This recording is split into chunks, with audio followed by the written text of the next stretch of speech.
TCU is 2-0 after a shutout victory over Long Island. We'll talk about it next here on Locked On Horned Frogs, your team every day.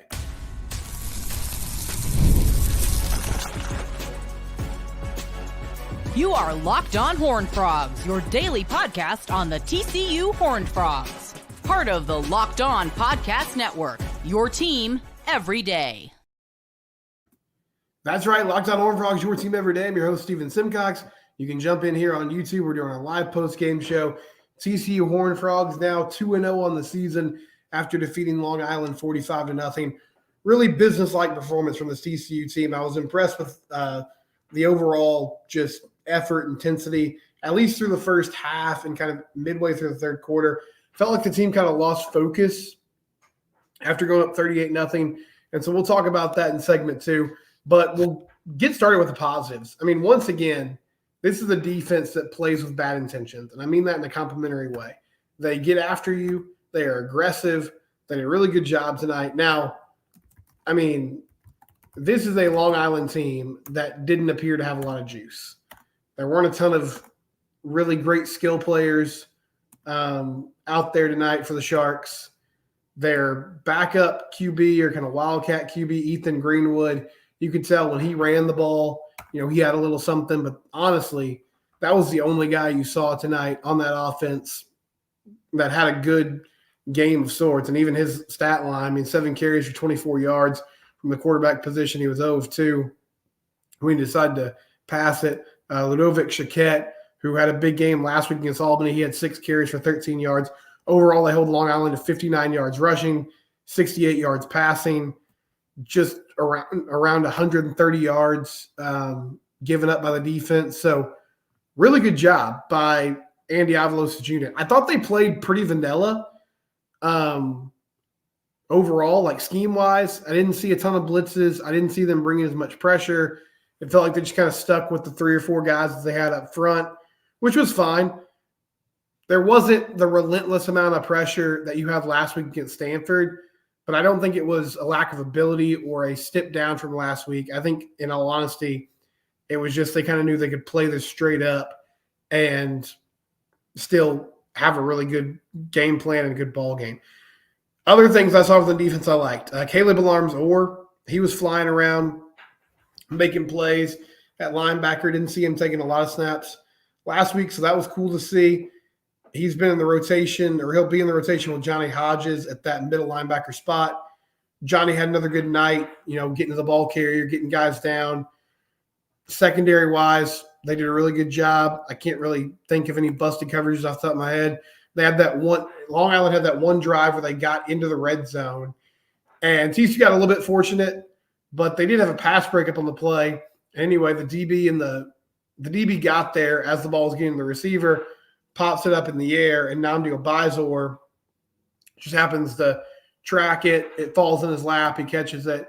And that was really the only time Long Island threatened. In the fourth quarter, they got into plus territory, but the drive stalled out and they had to punt. And you could tell that was them just sort of waving the white flag on the ball game. So that was all good to see. Offensively,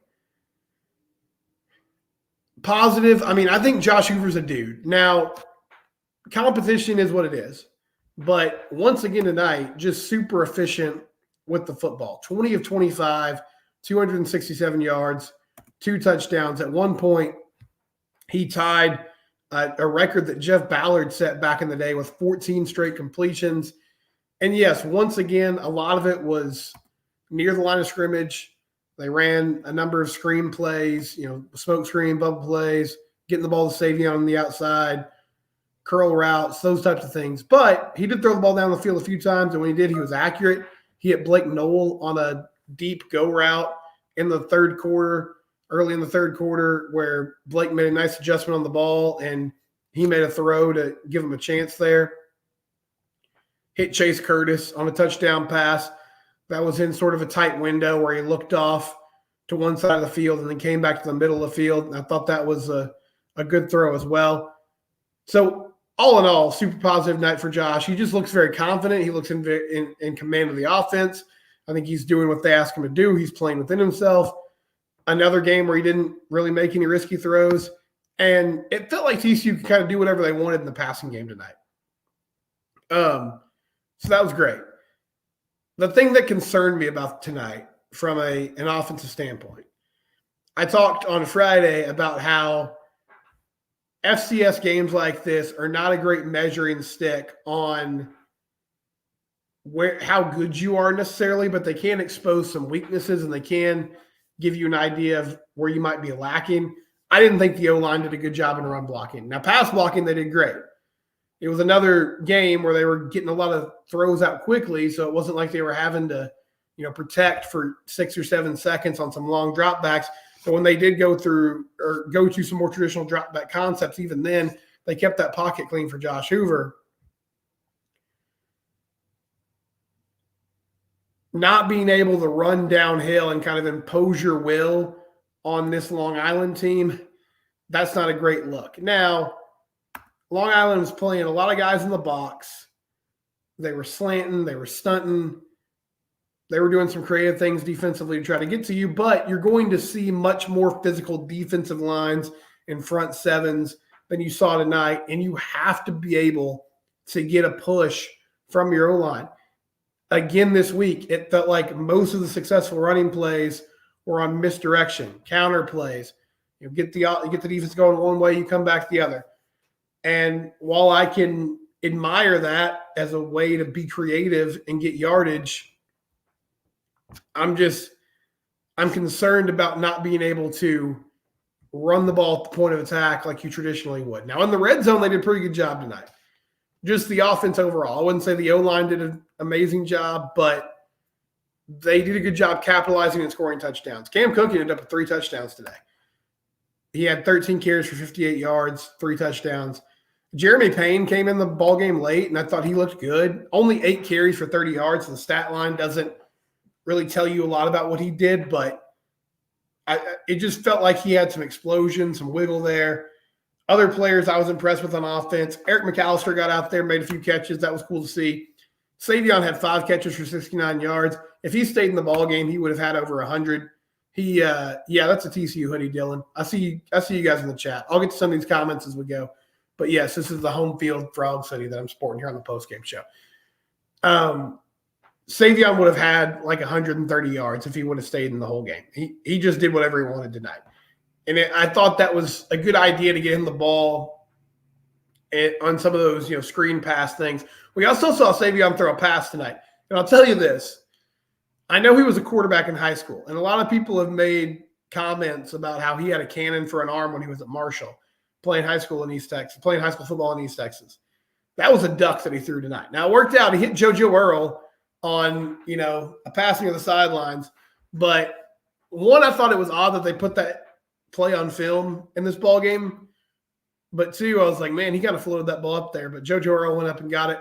I thought JoJo looked good. He did have a drop pass in the end zone, which was discouraging, but he made a few catches. He had a touchdown catch in the red zone, and he looked like he was more like himself, or the guy that you expected coming over from Alabama last offseason. So that was good to see. Jordan Bailey got banged up on a jet sweep, which stinks because he looked good running the football on that play. I don't know if he got the wind knocked out of him. He did come off the field on his own power, but that 18-yard, they counted as a pass on the stat sheet. That 18-yard catch and run, not negated by the injury, but wind kind of taken out of your sails by him getting injured. And so it was good to see those guys. We got to see Ken Seals, but not for as long of an extended period of time as I would think. I'll tell you one thing, too. The new clock rules really speed up the game. Like, the clock not stopping on first downs in college football now, it limits the possessions you get. So I think if this was a game under the previous clock rules, maybe they end up scoring like 60 points. But tonight they end up with 45. There were a couple empty possessions. Overall, though, the offense wasn't super consistent. I am concerned about the run blocking by the O-line. But I thought, when they had to lock in and move the football, they really did what they wanted, which was good to see. Liam's asking me if I think TCU will be in the top 25 after this week. They were getting some votes before this game, so possibly, but I don't see it happening, man. I think if you beat UCF next week at home, then yes, there's a really good chance that you're sitting at 24, 23 going into the SMU game. I doubt they'll be ranked going into this ball game, but honestly, I'd have to look through the top 25 and see if anybody got upset near like in that 20 to 25 range, because I can't think off the top of my head. Other people are talking about the Big 12 and how it's wide open. Yeah, crazy day for the Big 12. So Colorado gets whipped by Nebraska tonight. And it's pretty clear that Colorado is a very similar team to what they were last year. They got a couple great players, Travis Hunter, Shedeur Sanders, outstanding players. They got explosive skill guys. They struggle in the trenches. And Nebraska got after them with their defensive front and just kind of did what they wanted. Did Kansas officially lose to Illinois? I saw somebody say that. I didn't see if that game went final. I knew Illinois was leading that ball game in the second half, but that would be a surprising result if it happened, because they're a team that everybody had picked. Yeah, they did. They lost. Kansas lost 23-17. So KU goes down. Houston was in a dogfight with Oklahoma. They ended up losing that ball game 16-12, but they were right there. Cincy let Pitt come back and beat them. Oh, wow. Washington State's up 21-3 on Tech. Yeah, Jacob Saylor said Joe McGuire is cooked. Well, I'd have to agree. That would be a bad loss for the Red Raiders, coming off a near a big scare against ACU, and then Northern Arizona's up 10-6 on Arizona. So something to see there. Charles asked, why is TCU been playing Long Island? Everybody plays an FCS opponent. I get why people are upset about it. This is just it's a glorified scrimmage. That's what it is. Now, sometimes teams come in, they win the ball game, but usually, I mean, this is a transactional thing. TCU paid Long Island money to come down here and play. They get, a chance to work some things out before they hit the stretch run on their schedule. Long Island gets a paycheck. That's how it works. That's college football. So that's why they played the Long Island Sharks tonight. And they won 45-0. Pretty dominant performance overall. Thought the defense did a great job. Offensively, some things left to be desired, but good ball game. I mean, from the perspective of you did everything that was asked of you, a clean ball game, no penalties in the first half, no turnovers in the game at all. One special teams note, Jack Besh and JP Richardson, I don't know if they had a bet on who was going to take one back tonight, but they got pretty risky picking the ball up off the ground and running with it. Jack actually had a really good punt return in the first half where he just caught it and ran with it off a bounce. But, yeah, that was intriguing to see. We'll take a quick timeout here. We'll come back. We'll get to some of your comments, and I'll talk about how they lost focus or eased up the intensity in the second half. We'll get into that here in a minute. I'm Locked On Horned Frogs. It's your team. We do it here every day.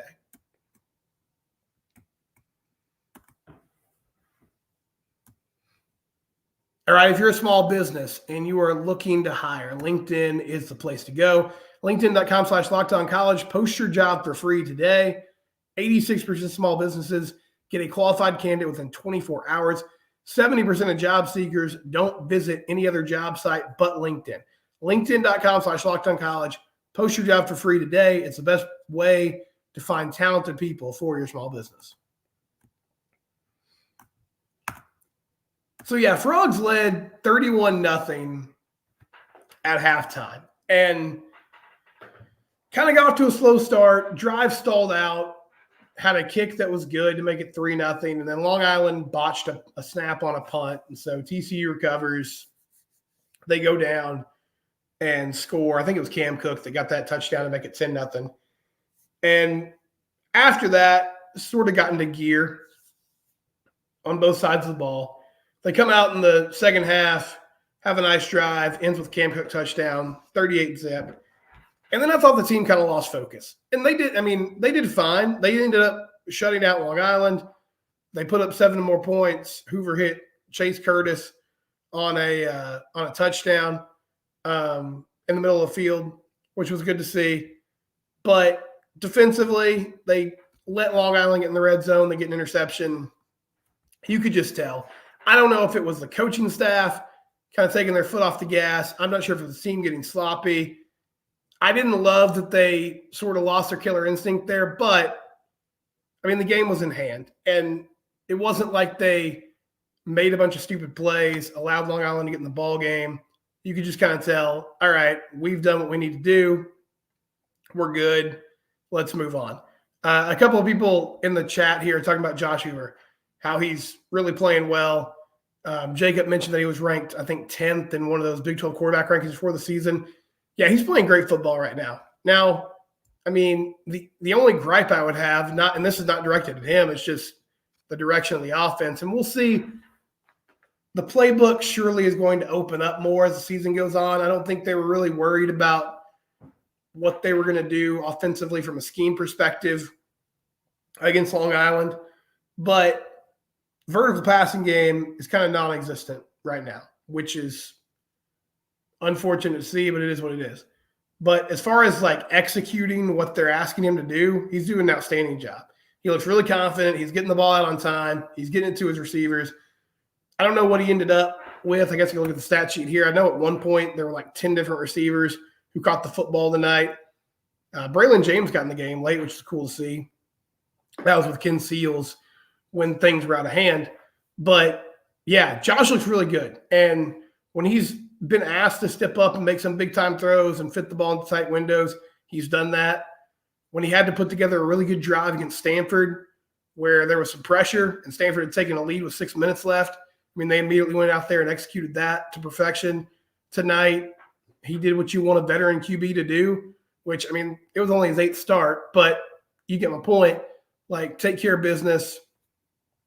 Don't give the Sharks any false hope or any idea that they could have some confidence in this game. Just be efficient, do your job, and he's playing at a high level. So UCF next week, that's going to be a great test for this defense. I see a lot of you talking about how you're loving the defense. I am too.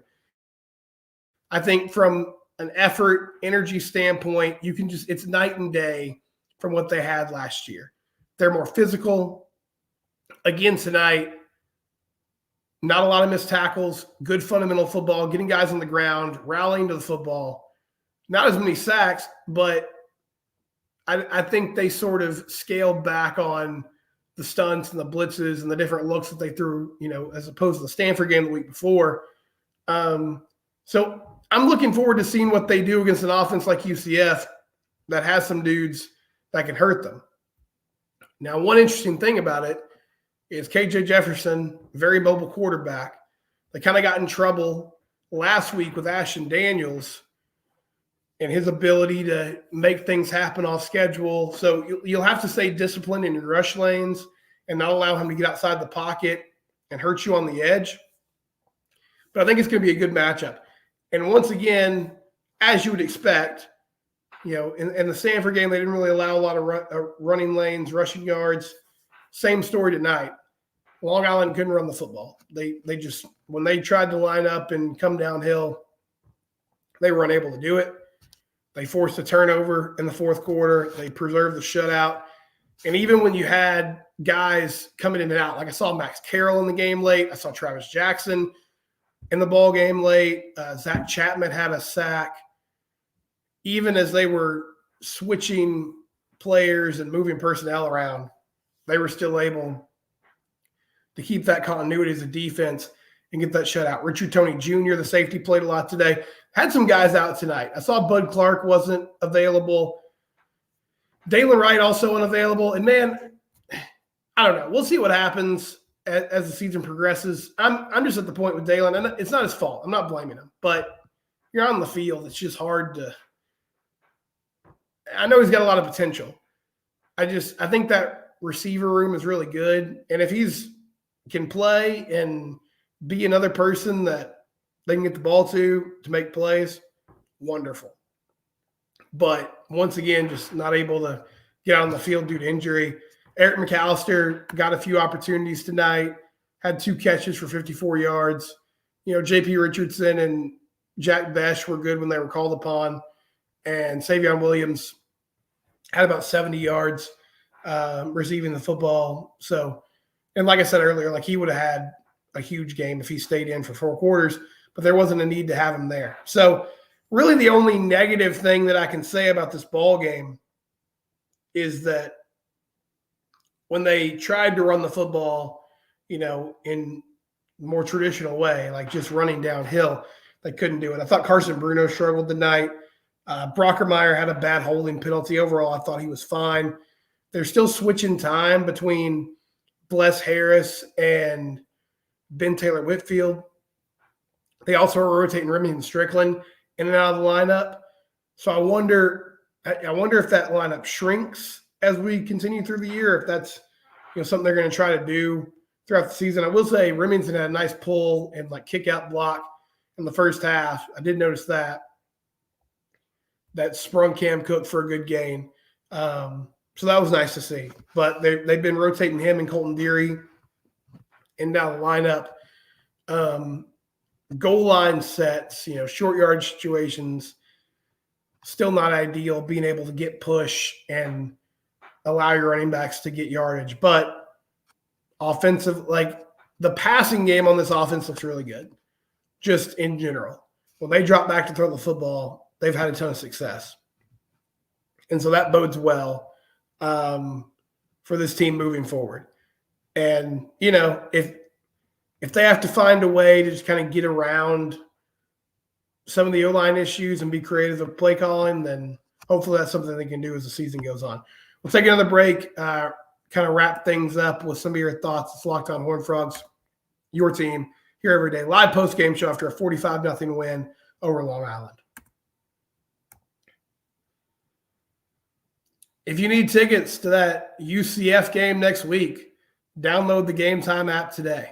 Use the promo code LOCKEDONCFB for $20 off your first purchase.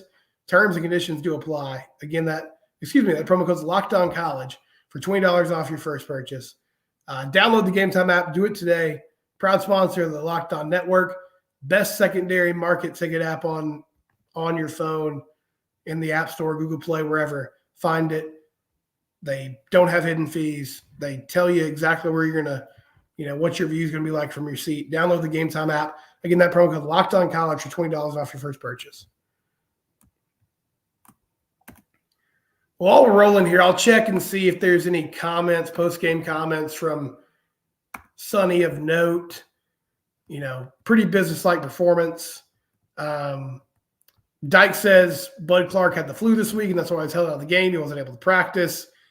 He also said Max Carroll and Jamal Johnson showed up a lot tonight. They were both flying around to the football. And it was good to get Jeremy Payne in the game. They were looking for a back to step up behind Cam Cook, and Payne made a really good impression. Said he's a reliable and mature guy. Yeah, that was one storyline that I mentioned in the first segment. It was cool. His final line, 8 carries for 30 yards. Not eye-popping, but it just looked like he had some juice, had the ability to separate, get to the next level. And, yeah, that's actually quite a revealing statement from Sonny, saying, hey, we're trying to find somebody behind Cam Cook that can give him a spell. They've given Dominic Johnson some opportunities. They've given Trey Sanders some opportunities.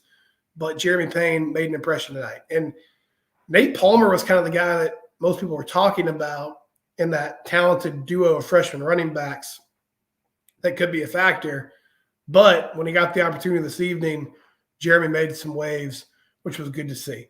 Big week coming up. I mean, getting to 2-0 is significant. Competition is what it is. It's teams that you should beat.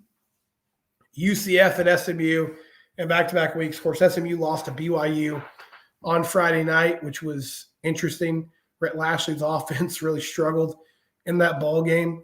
But we're about to hit the stretch run here where, okay, we're going to find out some things about ourselves.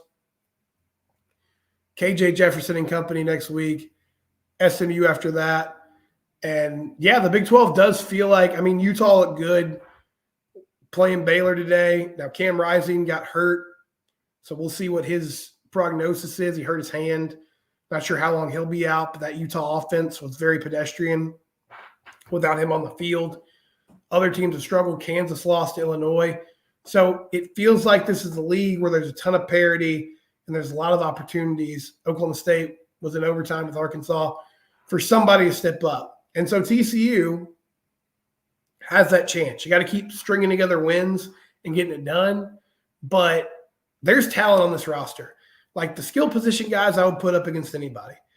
And I think Josh is doing a great job of just executing at the quarterback position, and the defense looks night and day different than it did last year. So a ton of positives, a lot to build on. We'll be back on Monday with recaps, reaction to this win, and then we'll turn the page to next week. This is Locked On Horned Frogs. It's your team every day. We're free and available wherever you get your podcasts. Thank you for joining us on our live post-game show.